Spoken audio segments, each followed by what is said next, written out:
Ukiupima kwa akili ya kawaida, ulokole tafsiri yake ni tokwa na akili zote. Ulokole, ukiwaangalia walokole kwa 98-99 wanaakisi, wanatoa tafsiri ya kwamba tafsiri ya ulokole ni tokwa na akili zote. Je, kibiblia maandamano ni dhambi? Je, Yesu aliwakataza watu walipoandamana?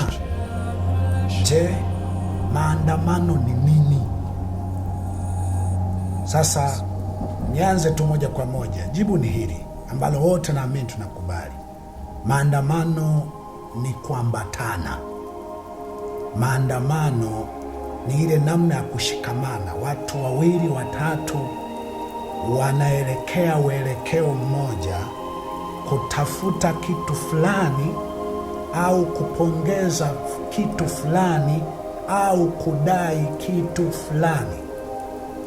Naamini wote tunakubali hiyo ndio tafsiri ya maandamano, kuambatana, kuelekea uelekeo mmoja, kwenda kutafuta kitu fulani, kwenda kufanya kitu fulani, kwenda kudai kitu fulani, ama kwenda kupongeza kitu fulani.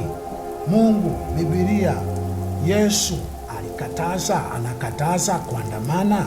Hebu nisome kidogo maelezo ya Biblia. Nisome katika Mathayo 21 kuanzia mstari wa 8 na wa 9 na Luka, na pia kitabu cha Yoshua kidogo pale. Katika Mathayo 21 sura ya Mathayo 21 mstari wa 8 hadi wa 9, Biblia inasema watu wengi katika ule mkutano wakatandaza nguo zao njiani, na wengine wakakata matawi ya miti wakatandaza njiani. Na mkutano waliotangulia wameandamana, hao waliotangulia na wale waliofuata wakapaza sauti zao wakisema, Hosana mwana wa Daudi, ndiye mbarikiwa yeye ajaye kwa jina la Bwana, Hosana juu, Hosana mbinguni. Baada ya hapo palikuwa na waliojitokeza wakaonya wakasema, Bwana, katika Luka 19 mstari wa 38 hadi 40. Hapa nianzie kwanza maandamano hayo. Wakasema, ndiye mbarikiwa mfalme ajaye kwa jina la Bwana, amani mbinguni na utukufu huko juu. Basi baadhi ya Mafarisayo waliokuwa katika mkutano wakamwambia mwalimu, mstari wa 39 sasa, Luka 19 mstari wa 39, wakamwambia mwalimu, uwakanye wanafunzi wako, uwakanye hao waliotangulia mbele yako, walio nyuma yako, hawa walioandamana, wanaopongeza, wakanye hawa, wasio wanapongeza hadharani, wakanye. Basi Yesu, mstari wa 40, basi Yesu akajibu akasema, nawaambieni ninyi, wakinyamaza hawa mawe yatapiga kelele. Wakinyamaza hawa mawe yatapiga kelele. Huyo ni Yesu. Huko ni kuandamana. Nadhani umewahi kuona maandamano ya kupongeza jitihada fulani, jambo fulani, kudai kitu fulani, kufikisha ujumbe fulani. Lakini Yesu hakuzuia, hakuita dhambi. Yoshua sura ya 6 mstari wa 15, ikawa siku ya 7 wakaondoka asubuhi na mapema wakati wa mapambazuko, wakauzunguka mji hivyo hivyo mara 7, ila siku hii waliozunguka huo mji mara 7, ila siku hiyo walizunguka huo mji mara 7, wakipiga kelele, wakipiga filimbi. Kwa nini walikuwa wanafanya hivi? Walikuwa wanadai haki ya kupita katika mji wa Yeriko. Hoja nayouliza, ni dhambi watu kufanya maandamano? Kwa Biblia ninayojua mimi sio dhambi. Lakini kuna swali ambalo walokole na Upentekosti ulichezewa sana, hususan Upentekosti. Haki, wakati wowote ambapo haki ilitokea, ni Mungu aliileta au ni watu waliidai? Mungu aliposababisha haki, alipomtuma Yesu, alikuja kuiombea dunia, alikuja kuiambia dunia kwamba haya ni makosa, na ndio maana mahali pengi aliandamana na mkutano, ili ikiwezekana mkutano tu uwe ni taarifa ya mambo hayatakiwi yawe hivi. Ndio maana kuna mahali makutano walitaka kwenda kumshika wamfanye kuwa mfalme katika Yohana 6, kwamba mbona jamaa ni kama anatuonyesha namna mpya kabisa, tofauti na wafalme wetu na wakuu wetu, wachungaji wetu, watawala wetu. Huyu mbona ni kama ana njia njema. Najua hasa ulokole, ukiupima kwa akili ya kawaida, ulokole tafsiri yake ni tokwa na akili zote. Ulokole, ukiwaangalia walokole kwa 98-99 wanaakisi, wanatoa tafsiri ya kwamba tafsiri ya ulokole ni tokwa na akili zote. Kila kitu cheupe kione cheusi, kwa sababu wewe ndio unavyokiona kwenye ulimwengu wa roho. Chekundu kione cheupe, kwa sababu kwenye ulimwengu wa roho ndio unavyokiona. Mlokole haamini kwenye kanuni, na kwa sababu amedanganywa. Tafsiri haiko hivyo, haijasema ni maombi kwamba vita vyetu si juu ya damu na nyama, bali juu ya falme na mamlaka katika ulimwengu wa roho. Bali haijasema kuomba ndio ulimwengu wa roho, haijasema kuomba, ila imesema tunateka nyara kila fikra zimtii Kristo, katika Wakorinto wa kwanza, hapo anaposema vita vyetu si juu ya damu na nyama. Haijasema sasa vita vyetu katika ulimwengu wa roho ni kuomba. Katika Efeso 6 imeagiza sasa tutoke na ngao za Hebu haya maandiko yote mawili haya maandiko yote mawili ni kusomee. Haya maandiko yote mawili ni kusomee, hutaeu na maombi. Lakini walokole wenyewe, ninachojua ni watapigizwa. Kwa mfano, jizime data, sema haki ataleta Mungu, haki atafunua Mungu. Naamini ndugu zako watauawa, watateswa. Mkienda mahospitalini hamtapata dawa, ama mtapata midawa fulani feki. Mabarabara kutajaa mashimo, mtapata miajali. Kusali mtapangiwa. Mnaposali msionye uovu fulani, dhuluma fulani. Ukionya tu utakuwa umefunga. Kimsingi ninaamini mlokole yoyote aliyetokwa na akili kiwango chochote, haki na wajibu ambao itakiwa kuutimiza, usipoudai kwa namna ambayo ingepelekea hiyo haki itokee, na kuhakikishia jizime data ulivyojizima, utapitia mateso mpaka utakuja kujua. Kwa mfano, mimi ni mtu ambaye nimeongea sana siku nyingi sana kwa habari ya haki inavyopatikana. Nadhani wakati wote niliitwa nimechanganyikiwa, wakati wote niliitwa sina hekima, lakini leo wamefikiwa wajirani na wewe. Kuna watu walikuja kujua kwamba haki ni hivi. Sasa na bado inawezekana kabisa hapa utazima data kabisa, utazima data hapa, utazima data, lakini tunakwenda mbele, na inawezekana Mungu hataokoa kama wewe hutatimiza wajibu wako wa kupigania haki, wa kudai haki. Sasa ikiwezekana nimalizie kwa kusoma vita vyetu ni kwenye ulimwengu wa roho. Kwenye ulimwengu wa roho ni maombi, ni magoti. Sijua Biblia mlisomea kwa hila na makusudi maovu, na unaitafsiri hivyo. Biblia isome tu ilivyo, usiongeze kitu. Chukua Biblia yako tusome pamoja hayo maandiko ya Wakorinto na ya Waefeso. Chukua Biblia yako uone kama kuna kitu naongezea hapa. Kwa nini unaongezea jambo hapa kwamba kuomba ndo kupigana vita kwenye ulimwengu wa roho? Sasa jizimeni data walokole, unachojua utaira kutokwa na akili ni kuwa rohoni. Akina Mbarikiwa yamewapata hawana hekima. Sisi inawezekana tumeshazoelea kulia, inawezekana tumezoelea kulia. Utakayeanza sasa, uenda wewe utalia kwa toni ngumu sana, kwa sababu kwanza utakuwa unajiona kwa namna ulivyowahi kuwa mpumbavu, haukuziba ufa wakati ambapo tulikuwa tukitoa mashauri ya kwamba haki huwa inadaiwa kwa njia gani. Kimsingi, kabla sijasoma hapa, nataka ufahamu kuna mahali haki inadaiwa kwa namna ya kwamba kama nitapona nitapata haki, kama nitakufa na nifie wakati nadai haki.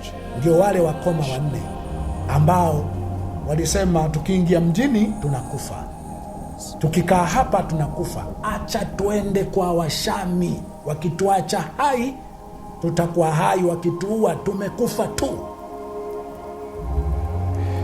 Haya mlokole, sawa, wewe ni ulimwengu wa roho. Naomba nisome hayo maandiko nimalizie. Wakorintho wa pili sura ya 10 mstari wa 3 hadi wa 6.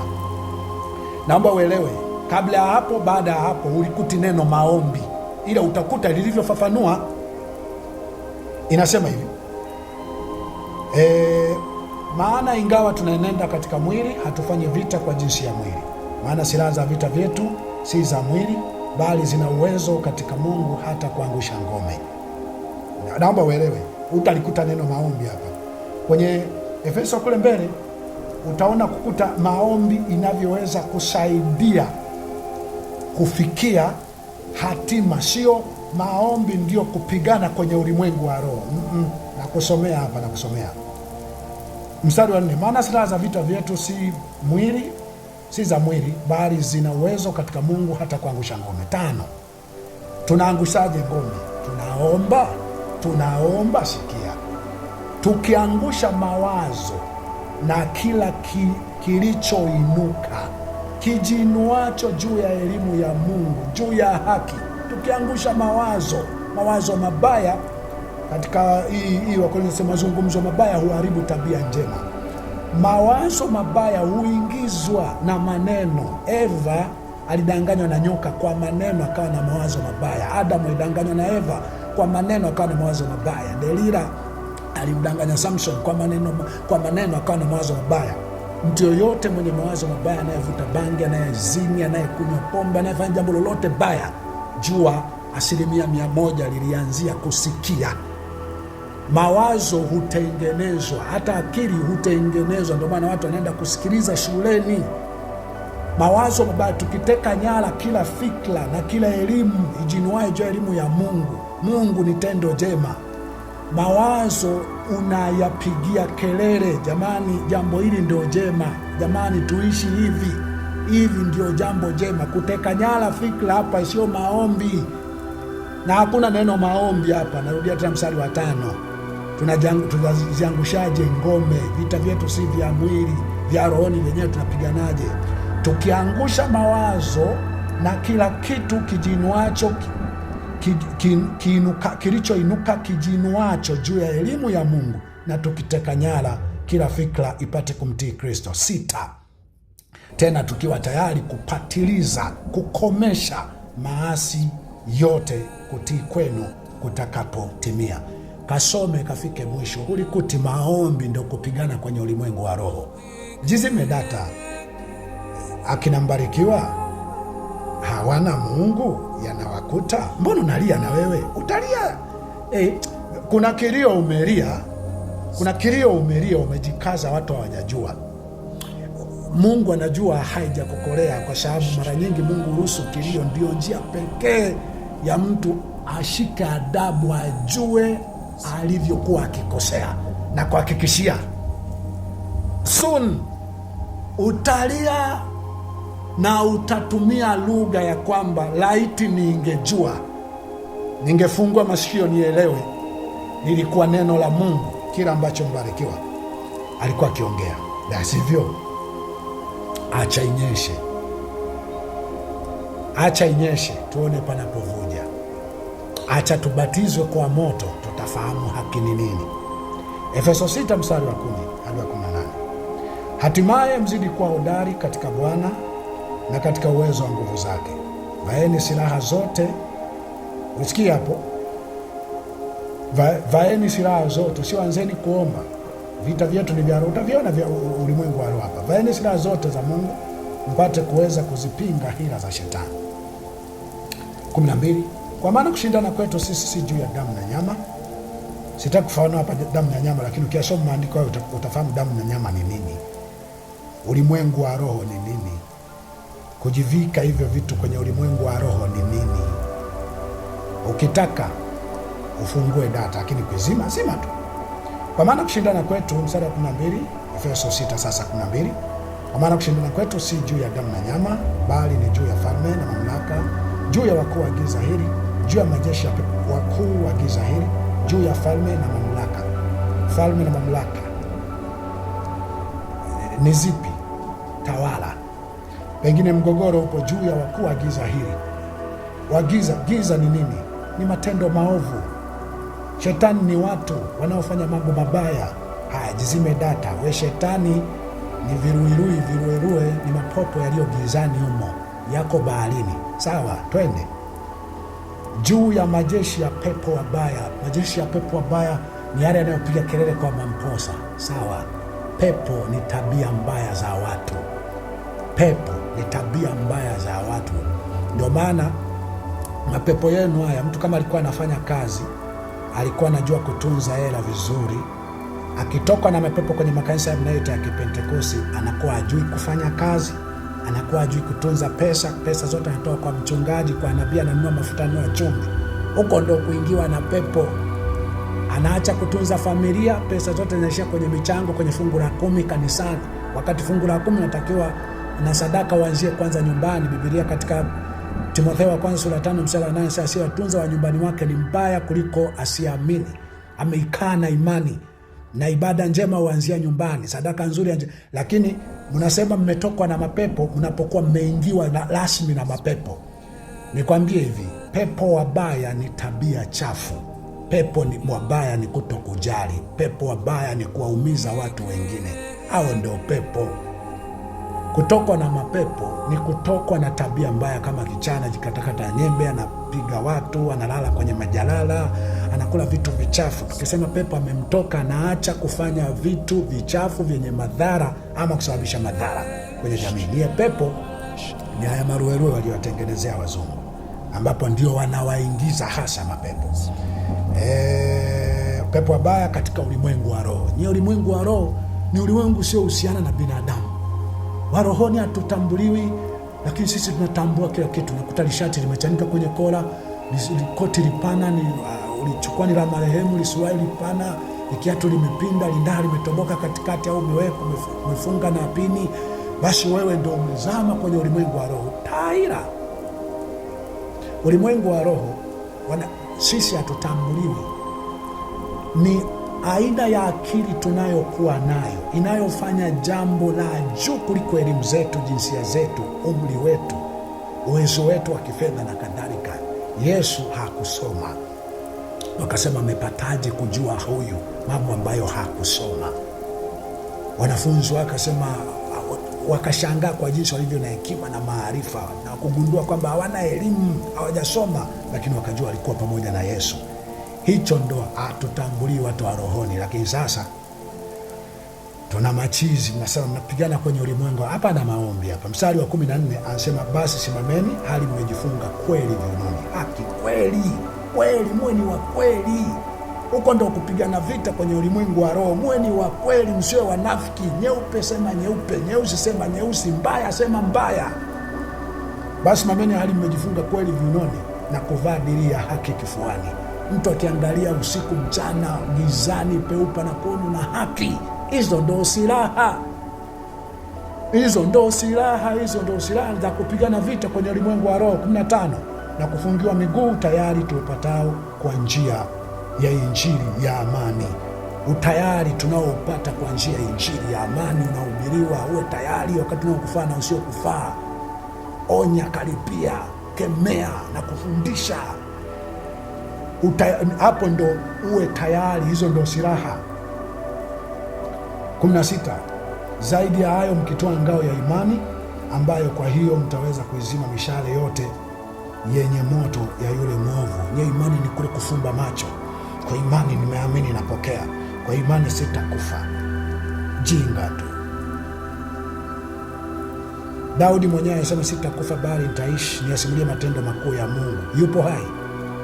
Mtu ni anayoyafanya. Daudi alimaanisha ninayoyafanya hayatakufa wakati wote, yatabaki kuwa ushuhuda duniani.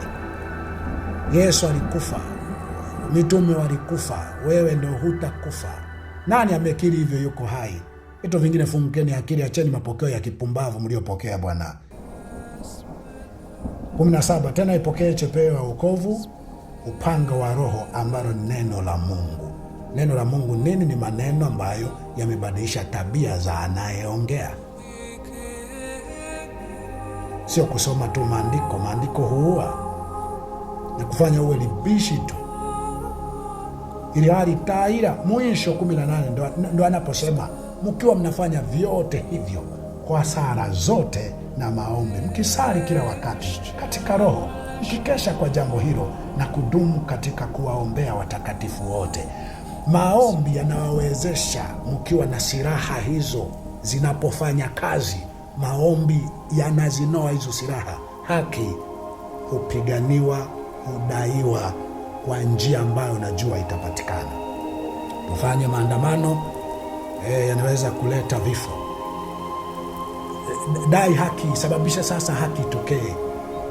Sababu katika kitu ambacho nimewaambia, sijajua mmeshakadiria vifo vitakuwa vingapi, lakini kwa namna haki ilivyoporwa, vifo vilivyotokea kabla ya maandamano, inawezekana ni vidogo, ni maelfu kuliko vifo ambavyo vinaweza fika. Sijajua kama umejua watu wakiandamana huwa watakufa wangapi. Umejua, pengine wewe ndio utakuweko kuua watu wakiandamana. Unajua wewe ndio utakuweko kuua. Inawezekana umeshakisia watakufa wangapi, lakini huenda haijakuwa uko mbele.